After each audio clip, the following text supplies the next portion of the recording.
Zero cycles are hard. That's probably really obvious if you're someone who speedruns regularly, or maybe not. I'm not really sure. Is that a debate at some point? I don't really know. But I'm just gonna assume that the majority of the player base thinks zero cycling is the hardest strategy to pull off in a speedrun. So when I say zero cycling is hard, it almost sounds like I'm saying the sky is blue or fork found in kitchen or something like that, right? But even if we know that it's difficult to pull off, it doesn't change the fact that it's gonna be difficult to learn. And it's that whole thing where you don't really know how hard something is until you learn it firsthand. And I swear, I knew that was gonna be the case when I was going in, trying to learn zero cycles for myself. And somehow, I still think the experience itself was worse than I expected. No clue how. I'm just that bad, maybe. But for some context, around a month ago, I finally hit diamond, and I've made a commentary video on that, right? But you don't really need to watch the video. All you really need to know is that at like my journey to hitting diamond, I've basically ignored practicing the zero cycle because the benefits did not outweigh the time it would take to learn, especially since I was just aiming for diamond. Now, of course, if I did learn zero cycles early, it would have made it easier to reach diamond. But at around the range of like emerald or lower, I kind of just realized that you can kind of just gain time from your opponent from playing the run better. And I thought in my head that was just a better investment of my time as a new player, because if you think about it, you either practice the first 90% of the run or the last 10%. And in my head, it's kind of obvious that I'd rather do the 90%. So I've kind of just ignored the last 10% and just resorted to half bow for most of it. And it did work. I eventually hit diamond. But now that I've hit diamond, there's really no reason to not start practicing the zero cycle, because even though it's just the last 10%, that last 10% is arguably the game changing part of the run, and what separates you from like a mid level speedrunner to a top level speedrunner, right? And that's because of perch RNG. We're all familiar with that. If you perform as one cycle, you're basically putting yourself in the mercy of perch RNG. Where if you're really unlucky, it can really take forever for the dragon to perch to the middle, even if you're like half bowing, right? But if you okay, wait, I do have to mention rank does mitigate perch RNG to like around 3 minutes. So for the most part, you can end the game in 2 to 3 minutes, which seems kind of fast at first. But when you're a top level runner, who can zero, which takes only 1 minute, doing a one cycle over a zero cycle is basically just asking to lose for most situations. Like, you can be ahead, be in the end, your opponent's in the nether, still blinding from the fortress, and you're waiting for your dragon to perch, and you can still lose if your opponent is fast enough, which they usually are, to basically reach the end game and force a zero cycle. You can just lose off of that, basically. So I knew going in I would have to practice zero if I wanted to like survive in my environment as a diamond player. So I've taken the time off of playing ranked matches to practice doing zero cycles, which is why if you look at my profile, I haven't played a single ranked match. And this is unrelated, but like maybe it's also the reason why I haven't uploaded in a video in 2 weeks. Well, in reality, I had school projects and exams to take care of during that time period, so I didn't have the time to make a video. So yeah, but let's just talk about the zero cycles in general and like the process to learning it. Now, I do have to preface by saying I did learn zero cycles before this video that I'm talking about right now. It's not like I was already alien to performing zero cycles. I did have a video where I ended up getting my new fastest run ever, and it had a zero cycle on it. But that was just mostly from like casual practice and like practicing only the easiest setups in the game. And I didn't really invest that much time into like uh the deep end of zero cycling, right? So this is where it's different. I kind of spend most of my time like doing specific stuff. I guess we can begin with the fact that I've practiced soul sand alternating, which is that pillaring method where you can alternate soul sand and another block to basically save milliseconds for every like soul sand block you place in that pillar. Basically, it's that one rec up video. I think we've all seen it, right?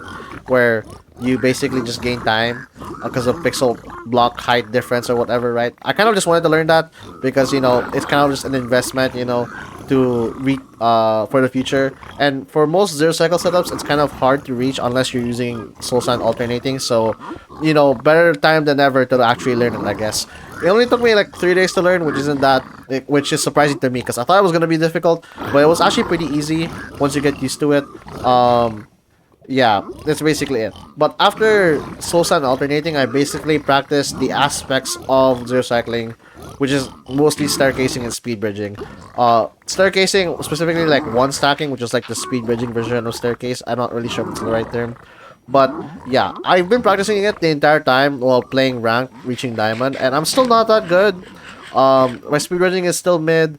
My one stacking is somewhat more consistent now because I think throughout the practice of each zero cycle setup, I kind of learned that one stacking, you don't really need the one stack for the setup because it's usually just one to two staircases. So yeah, I kind of gotten used to that, and like learning one to two staircases fast over doing the one stack at like the whole thing at all made it more consistent to actually. Okay, wait, I'm actually stumbling on my words here. What I meant to say is when I practice just like one stacking one to two blocks up, it ends up like making it more consistent for me to actually do a proper one stack for like a long duration. I'm not sure. Like it's like breaking it down to little parts and you get consistent at it. But yeah, I'm just gonna stop talking about it. I'm like spending my time. But yeah, once I've gotten like used to speed bridging and one stacking to a certain degree, that's when I practice each setup. And there are so many setups to learn from. It's honestly like baffling. There's still so many. Not more like so many. More like just how much variation there is because you can kind of stand on a different block for your beds, and it'll be more consistent depending on your preference. And it's all good. It's up to preference because it's all up to us which one we're comfortable with. It just makes it more difficult for me because I have to spend more time practicing. So I think like for a beginning, I kind of just relied on one video. I'll probably show a picture of it. Like this one video was the only video I used for my setups, but over time, some of the setups shown were just ones I don't really like. So I ended up having to search a different video, and now I have like 2 to 3 videos where I have to refer to every time I wanna remember a setup. Right? Of course, I did end up eventually writing notes for all the setups. But I think that brings up another problem, and it's like, how do you guys memorize zeros exactly? Because in my head, you kind of, I would imagine you memorize zeros by memorizing how the setup is built. Like, how many blocks are you staircasing up, or something like that, right? I feel like that's like the easiest way to learn. But there's also the matter of like chords, like of where you're standing, and I don't know if players look at chords if they build their setup. Do people do that? I don't really know. I feel like that's inhuman, but part of me also believes you can also do it. Like it's possible to do it. I just don't think my brain is at that capacity where I can look at chords whenever I'm doing my setup, right? So, yeah. But besides that, and learning all the setups, I really want to give spotlight to the multi-block setup, or specifically like side setup. I think that's what it's more known as. Dude, I hate side setups with a passion. That Oh my! I really don't like side setups, which means I just don't like tall towers in general. If I can't go on top of the tower, basically, right? Side setups are the bane of me, bro. I cannot get that down consistently because I have to pay attention to dragon height more, and like you kind of have to alternate right or left bed depending on which one is a better like position for where the dragon is. It's so much to track, and I can't get it consistently. Dragon height varies so much more here than in normal setups for some reason, and when you start incorporating plus ones, which is encouraged by the way because multi-block setups are just inherently more janky to hit the dragon with beds consistently. If you start incorporating what plus ones, the bed breaking is just so much more like a common thing. It's so much more common there, and I hate it so much. Like, I really, if I can force a non-side setup situation, I would. But if you're gonna do like buried spawns and stuff like that, like side setups are just inevitable. Like, on the one hand, most of them are universal setups, so it's easy to memorize. But executing them is such a pain in the ass. Like, I do not want to do a side setup, even on 7 explosives in my inventory. Like, I am not comfortable with 7. I can do 3+2, but that's so rare if I time it right. Like, time it right. And that's just practice, mind you. I haven't done like a real run yet, so I'm too scared to perform a side setup on a real run. I just need to practice more, but like, dude, that is so difficult. I hate it. Now, okay, I guess I could talk about spawns now, like overhang versus buried. I've basically, it's another thing in like another level of complexity where for every type of spawn, I have a list for what setup I can go for, or like what I should be going for usually, right? I only have it for overhang for now because in my head I don't think I'll be doing buried setups during low diamond, or maybe I will. I don't know. For now, I have the overhang setups in my head, but for buried setups, I don't have yet, which I need to practice more. So yeah, it's like it's so much more to memorize now, because not only do I have to memorize each setup, I have to memorize what setup is correct in the specific in that specific moment, right? And I'm really scared if it like ends up going bad, like something will slow me down randomly, and now I have no clue what setup to go for. It's like something that I need to practice a lot more for, but it's gonna take a long time until I reach that stage, right? That's just basically it. I have to keep practicing basically. So yeah, I think for practice, I basically just got used to front overhang first, then back overhang, then combine both, and then I tried to mix in some buried 56 or 57 in there, because why not? Um, I don't like 058. I feel like I've never practiced 058 because that looks like a pain in the ass to do, and I don't think I will force zero and 058 if it happens in a run. Maybe I will. I don't really know.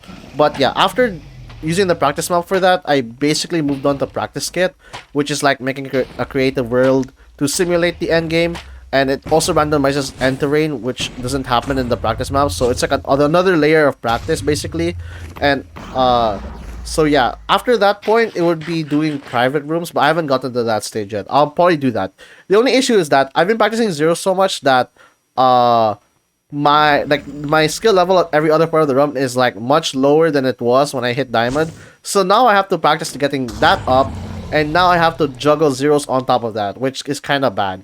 I feel like if you were a player who practiced everything at the start, you'd have a much easier time at this stage. But of course, I think the trade-off with going for that route over my route, which is ignoring the zero cycles, is that you become more consistent, or you gain more speed earlier than someone who incorporates zeros. Because it's like, if you imagine a graph, like a normal graph. I'm not sure what my x-axis is, but my let's say the y-axis is consistency, or like, okay, I guess x-axis x-axis is time, right? During the early parts of your like journey, it'd be like if you don't learn zero cycles, you'd be higher in the consistency earlier, as opposed to someone who's just learning while also using zeros.